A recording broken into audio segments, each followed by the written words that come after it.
Égard, connaissez-vous? Alors je vais dans cette vidéo vous présenter plusieurs expressions dans lesquelles nous avons ce mot égard. Alors égard est synonyme de estime et de considération. Et on le retrouve dans des expressions un peu diverses avec des constructions bien spécifiques. Alors nous allons tout d'abord faire preuve d'égard envers. Donc c'est l'idée d'estimer, de faire attention, de respecter quelque chose ou quelqu'un. J'ai été très bien reçue, ils ont fait preuve d'égard envers moi. Tu pourrais faire preuve d'un peu plus d'égard envers nos invités.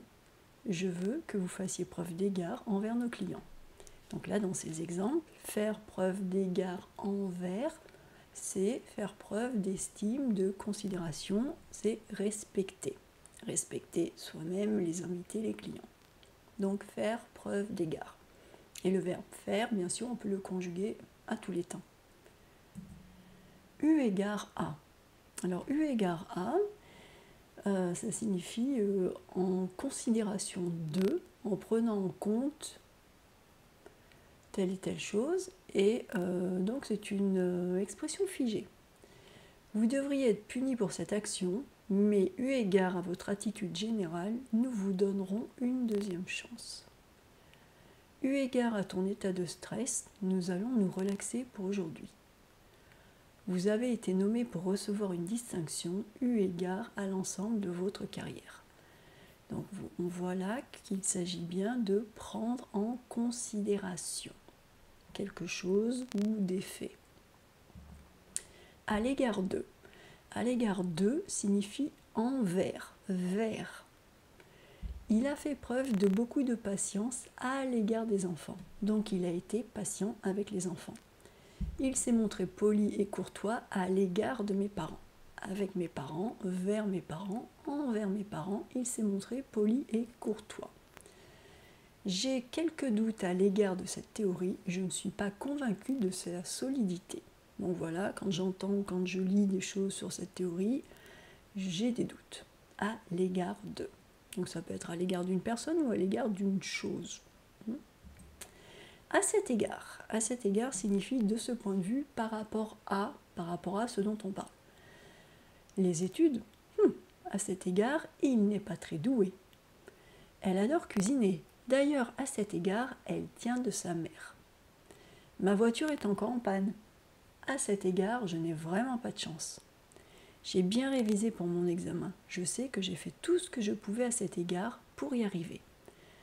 Donc on le voit dans ces exemples, à chaque fois qu'on utilise à cet égard, on se réfère au thème. Donc là, les études. Il n'est pas très doué pour les études, à cet égard. Là, c'est quelqu'un qui aime cuisiner. Et par rapport à ses talents de cuisinière, eh bien, elle tient de sa mère. Ma voiture est en panne, donc par rapport aux voitures, eh bien, je n'ai pas de chance. Donc, à cet égard. Alors, à cet égard, à cet effet, j'ai voulu mettre ces deux expressions en miroir parce que elles se ressemblent un petit peu, mais elles n'ont pas le même sens. Donc, à cet égard, c'est de ce point de vue. Et à cet effet, c'est dans ce but. Donc c'est vraiment différent. Je vous donne des exemples. Elle cuisine très bien, à cet égard, elle tient de sa mère. Donc là, j'ai repris l'exemple de la page précédente. Pour ce qui est de la cuisine, elle tient ça de sa mère. D'ailleurs, c'est elle qui fera notre repas de mariage et à cet effet, elle s'est acheté un superbe robot. Donc, elle cuisine bien, et du point de vue de la cuisine, elle tient ça de sa mère. Et comme elle cuisine bien, c'est elle qui fera notre repas de mariage, et à cet effet, dans le but de faire notre repas de mariage, elle s'est acheté un superbe robot pour cuisiner. Ma voiture est en panne. À cet égard, je n'ai pas de chance. Donc là encore, j'ai repris la phrase de la page précédente. À l'égard de quoi, à propos de quoi je n'ai pas de chance? Eh bien, des voitures. Ma voiture qui est toujours en panne. Mais je veux que ça change. Alors, à cet effet, pour que ça change, dans ce but-là, j'ai pris rendez-vous pour en acheter une neuve. Donc, faites bien attention avec ces deux expressions, à cet égard, à cet effet. À bien des égards. Maintenant, égard est au pluriel. À bien des égards signifie à bien des points de vue, à tout point de vue. À bien des égards, c'est le meilleur violoniste que je connaisse.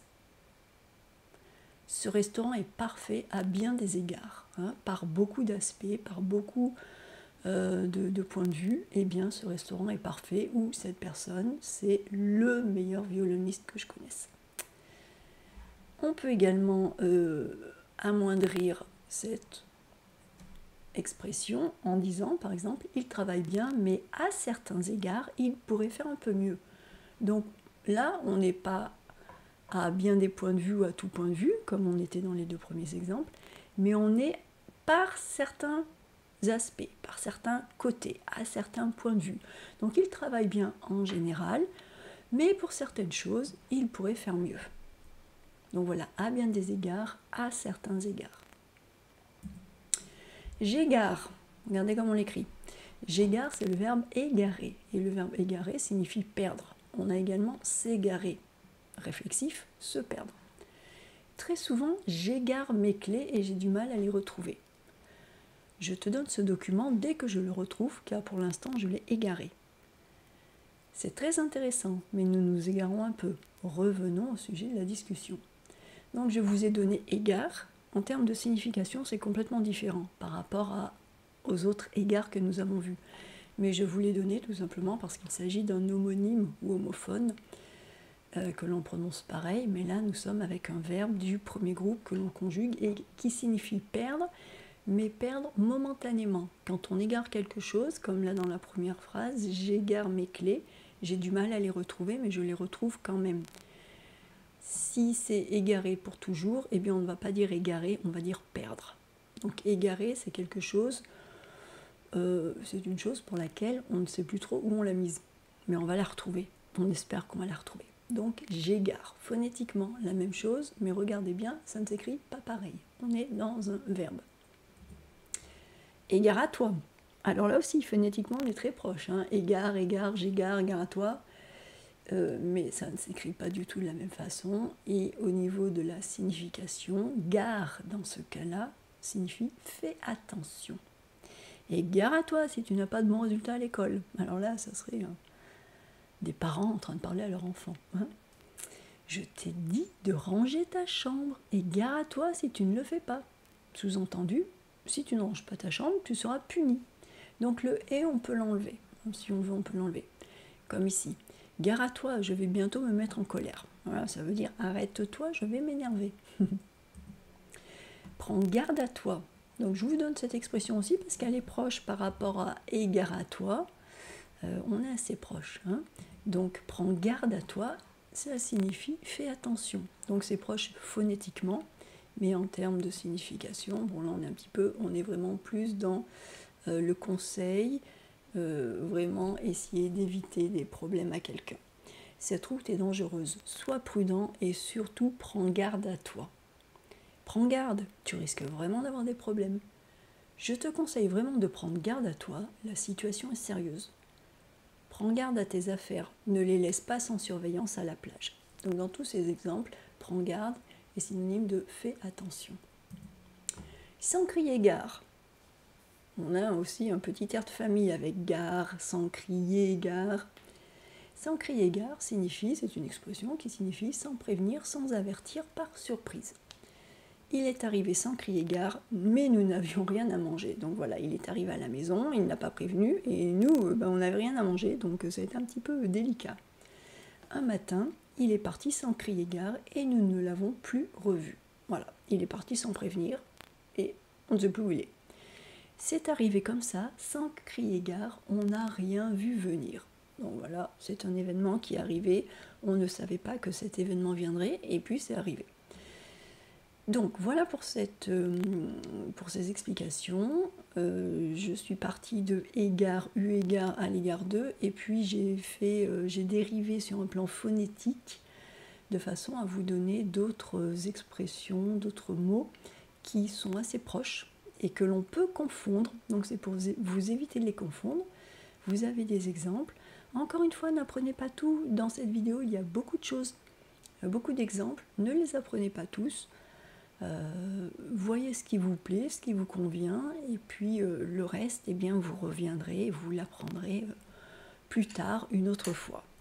Mais donc, nous avions sans crier gare, prends garde à toi, égard à toi, j'égare, à bien des égards, à cet égard, à cet effet, encore à cet égard, à l'égard de, eu égard à, faire preuve d'égard envers. Voilà pour égard. Donc voilà pour toute cette vidéo. Encore une fois, ça vous fait beaucoup de vocabulaire, donc prenez votre temps, apprenez cela tranquillement. Ce n'est pas une course, on a le temps.